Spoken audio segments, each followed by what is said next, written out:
जय श्री श्याम स्टूडेंट्स। मैं Jyoti Sharma Rajasthan competition classes में आप सभी का स्वागत कर रही हूँ।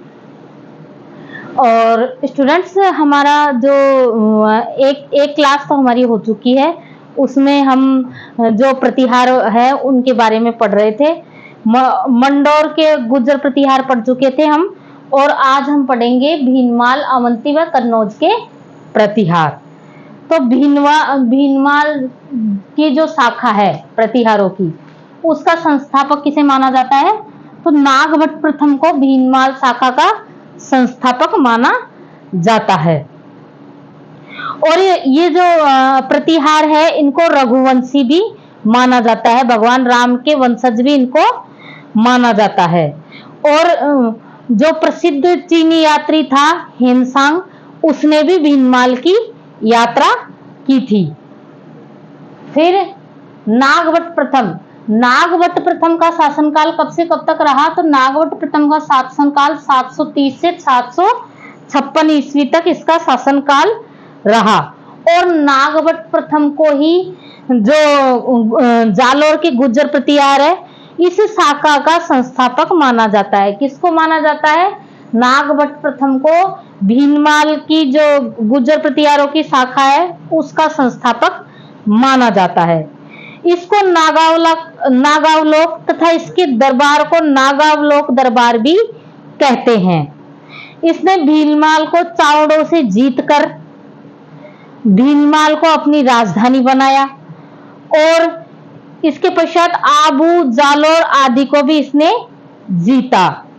और अपनी दूसरी राजधानी किसे बनाया? उज्जैन, अवंती को इसने अपनी दूसरी राजधानी बनाया। किसने? नागभट्ट प्रथम ने। और डॉक्टर दशरथ शर्मा नागभट्ट की राजधानी किसको मानते हैं? जालोर को मानते हैं डॉक्टर दशरथ शर्मा। लेकिन जेसी घोष नागभट्ट प्रथम की राजधानी किसे मानते हैं? उज्जैन को मानते हैं नागभट्ट प्रथम की राजधानी। नागभट्ट प्रथम को नारायण का अवतार, नारायण मतलब भगवान विष्णु का अवतार, तथा राम का प्रतिहार मतलब प्रतिहार किसे? जैसे लक्ष्मण जी प्रतिहार की तरह ही भगवान राम की सेवा करते थे ना, तो इस वजह से राम का प्रतिहार, क्षत्रिय ब्राह्मण तथा इंद्र के दंभ का नाशक भी इसको कहा गया है। ग्वालियर अभिलेख के अनुसार नागभट्ट प्रथम ने मलेच्छ मतलब अरबी सेना को पराजित किया। किसने किया? नागभट्ट प्रथम ने मलेच्छ मतलब अरबों को पराजित किया। और इसने अपने साम्राज्य का विस्तार भी किया अरबों को पराजित करके। नागभट्ट प्रथम को प्रतिहार साम्राज्य का वास्तविक संस्थापक कहते हैं। क्या कहा जाता है? नागभट्ट प्रथम को प्रतिहारों का वास्तविक संस्थापक पूछ लिया जाए कि प्रतिहारों का वास्तविक संस्थापक कौन था, तो नागभट्ट प्रथम को प्रतिहारों का वास्तविक संस्थापक कहा जाता है। इसने न केवल अरबों को आगे बढ़ने से रोका, बल्कि अनेक शासकों को अपने अधीन भी कर लिया। मतलब अरबों को आगे नहीं बढ़ने दिया, और अपने शासकों को अनेक शासकों को अपने अधीन किया, और उनको अरबों के आधिपत्य से भी मुक्त करवाया। इसकी जानकारी पुलकेशिन द्वितीय के ऐहोल अभिलेख से मिलती है। ब्रह्म सिद्धांत के लेखक भीनमाल निवासी ब्रह्मगुप्त ने भीनमाल में रहकर गणित संबंधी ज्ञान का प्रसार किया था। फिर नेक्स्ट है वत्सराज। वत्सराज का शासनकाल 775 से 800 ईस्वी तक रहा। और ये वत्सराज किसका पुत्र था? ये देवराज का पुत्र था, जो बड़ा प्रतापी राजा था। मतलब ये भी बड़ा प्रसिद्ध फेमस राजा था।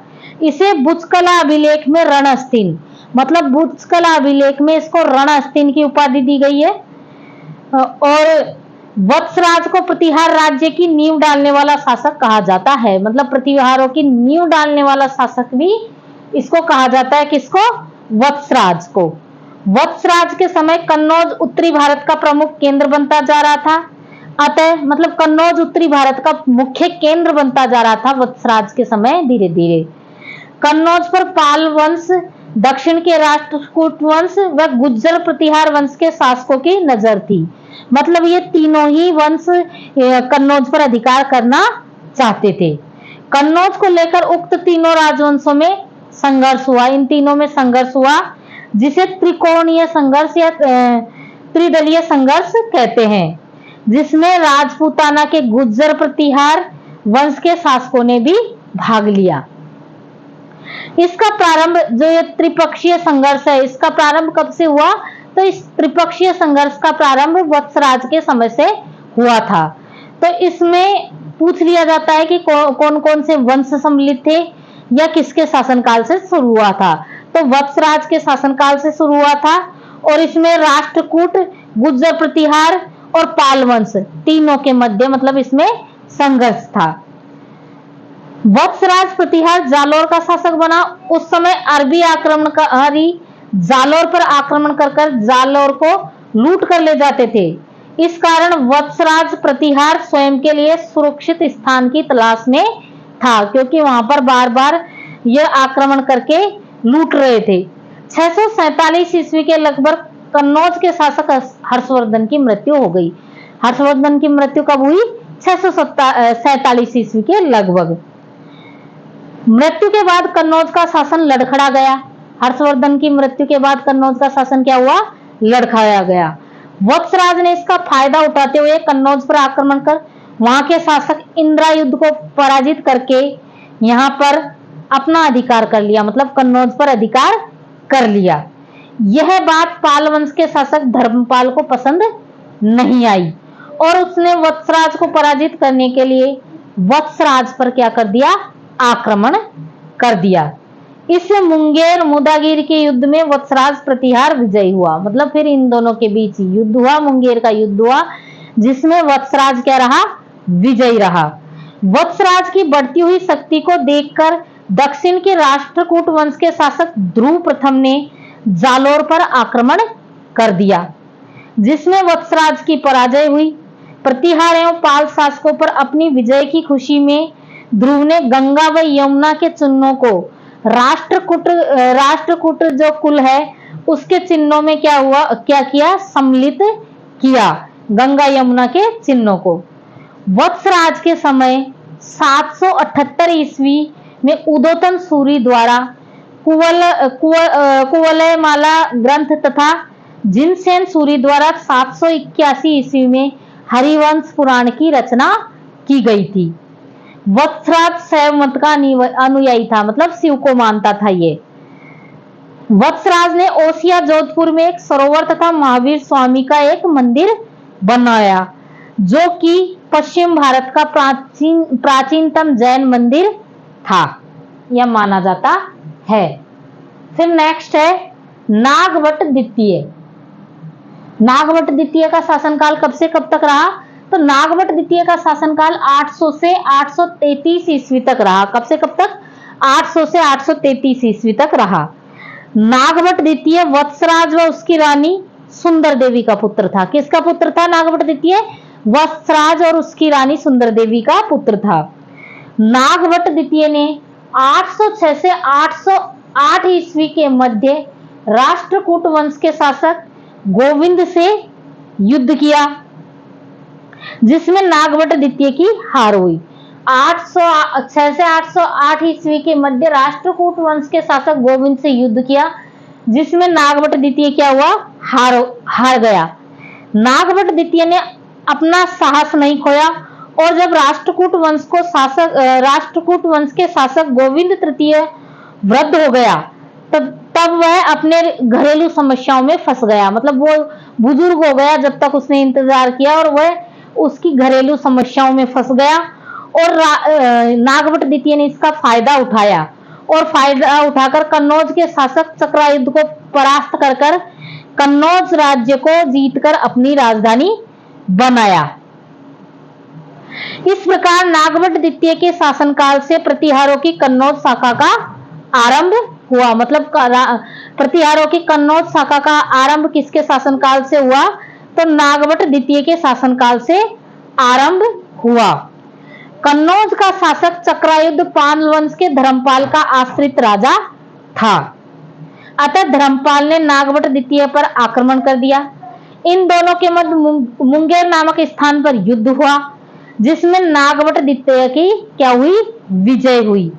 युद्ध में विजय के बाद नागभट्ट द्वितीय प्रथम प्रतिहार शासक था, जिसने कौन कौन सी उपाधि धारण की? परम भट्टारक, महाराजा धीराज, परमेश्वर की इसने क्या की? उपाधियां धारण की। नागभट्ट द्वितीय के समय प्रतिहार राज्य उत्तरी भारत में एक शक्तिशाली राज्य बन चुका था। इस प्रकार नागभट्ट द्वितीय ने गुर्जर प्रतिहारों की प्रतिष्ठा को पुनः स्थापित किया, मतलब जो प्रतिष्ठा खो चुके थे उसको पुनः इसने स्थापित किया। 833 ईस्वी में नागभट्ट द्वितीय ने गंगा नदी के में जल समाधि ले ली। फिर उसके बाद रामभद्र शासक बना। रामभद्र का शासनकाल कब से कब तक रहा? तो 833 से 836 ईस्वी के मध्य रामभद्र का शासन काल रहा। नागभट्ट द्वितीय के बाद उसका पुत्र रामभद्र प्रतिहारों का शासक बना। इसके समय मंडोर के प्रतिहार स्वतंत्र हो गए, मतलब उन्होंने अपनी स्वतंत्र सत्ता की स्थापना कर दी तथा पालों के विरुद्ध हार का सामना करना पड़ा। मतलब इसके समय पालों का आक्रमण हुआ और पालों से ये हार गई। फिर नेक्स्ट शासक बना मिहिर भोज। मिहिर भोज का शासनकाल, मिहिर भोज प्रथम, इसका शासनकाल 836 से 885 ईस्वी के मध्य रहा। कब से कब तक? 836 से 885 ईस्वी के मध्य इसका शासनकाल रहा। मिहिर भोज रामभद्र का पुत्र था। मिहिर भोज की जो माता थी उसका नाम अप्पा देवी था। ग्वालियर प्रशस्ति में इसके बारे में महत्वपूर्ण जानकारियां मिलती है। मिहिर भोज अपने पिता रामभद्र की हत्या करके शासक बना था। इस कारण मिहिर भोज को प्रतिहारों का पितृहंता शासक कहा जाता है, क्योंकि इसने अपने पिता की हत्या करके शासन किया था। इसके शासनकाल में प्रतिहारों की शक्ति चरम पर थी, मतलब यह बहुत शक्तिशाली शासक था। मिहिर भोज उत्तरी भारत में अपने समय का सबसे महत्वपूर्ण एवं शक्तिशाली शासक था। मिहिर भोज ने वैष्णव धर्म को संरक्षण प्रदान किया, मतलब भगवान विष्णु का उपासक था और इसने वैष्णव धर्म को संरक्षण प्रदान किया। यह भगवान विष्णु का उपासक था, इसलिए इसे आदि वराह व प्रभास पाटन आदि उपाधियों से विभूषित किया गया। जो अरब यात्री है सुलेमान, उसने इसके बारे में लिखा है कि यह अरबों का मित्र था, मतलब अरबों का शत्रु था तथा इस्लाम का शत्रु भी कहा इसने, इस्लाम का शत्रु भी कहा और इस्लाम की दीवार भी कहा इसे। तो हिंदुस्तान को काफिरों को देश भी बताया। किसने बताया? ये अरब यात्री सुलेमान ने। मिहिर भोज ने राष्ट्रकूट शासक कृष्ण तृतीय से मालवा को छीना। मिहिर भोज ने पाल वंश के शासक देवपाल व विग्रहपाल, नारायणपाल तथा राष्ट्रकूट वंश के कृष्ण तृतीय को हराकर अंतिम रूप से कन्नौज पर अपना अधिकार जमाया। इसकी जानकारी हमें किससे मिलती है? ग्वालियर शिलालेख से मिलती है एवं अरब यात्री सुलेमान के यात्रा वृत्तांतों से भी प्राप्त होती है, क्योंकि इसके बारे में जो अरब का यात्री था सुलेमान, उसने भी बहुत लिखा था। फिर इसके बाद शासक बना महेंद्रपाल प्रथम। महेंद्रपाल प्रथम का शासनकाल 885 ईस्वी से 910 ईस्वी के मध्य रहा। कब से कब तक? 885 से 910 ईस्वी के मध्य रहा। मिहिर भोज के बाद उसका पुत्र महेंद्रपाल, यह मिहिर भोज का पुत्र था, तो यह उत्तराधिकारी बना। महेंद्रपाल को निर्भय नरेश कहा गया। प्रतिहारों में यह प्रथम शासक था जिसने परम भट्टारक, महाराजा धीराज, परमेश्वर की उपाधि धारण की। इसका दरबारी साहित्यकार एवं गुरु कौन था? राजशेखर था, जिसने कर्पूर मंजरी, काव्य मीमांसा, बाल रामायण, बाल भारत, प्रचंड पांडव तथा हरविलास नामक ग्रंथों की रचना की। फिर महेंद्रपाल के बाद शासक कौन बना? महीपाल प्रथम। महीपाल प्रथम का शासनकाल 914 से 943 ईस्वी के मध्य रहा। कब से कब तक? 914 से 943 ईस्वी के मध्य रहा। महीपाल प्रथम के शासनकाल से प्रतिहारों का क्या हुआ? धीरे धीरे पतन शुरू हो गया। किसके शासनकाल से? क्वेश्चन आ सकता है कि किसके शासनकाल से प्रतिहारों का पतन शुरू हुआ? तो महीपाल प्रथम के शासनकाल से ही प्रतिहारों का धीरे धीरे पतन शुरू हो गया। महिपाल के समय अरब यात्री अल मसूदी यात्रा पर आया था। कौन आया था? अल मसूदी। इसका भी दरबारी कवि राजशेखर था। किसका? महिपाल प्रथम का दरबारी कवि भी राजशेखर था। फिर महिपाल के बाद महेंद्रपाल द्वितीय शासक बना। इसका शासनकाल कब से कब तक रहा? तो इसका शासनकाल 945 ईस्वी से 948 ईस्वी तक रहा।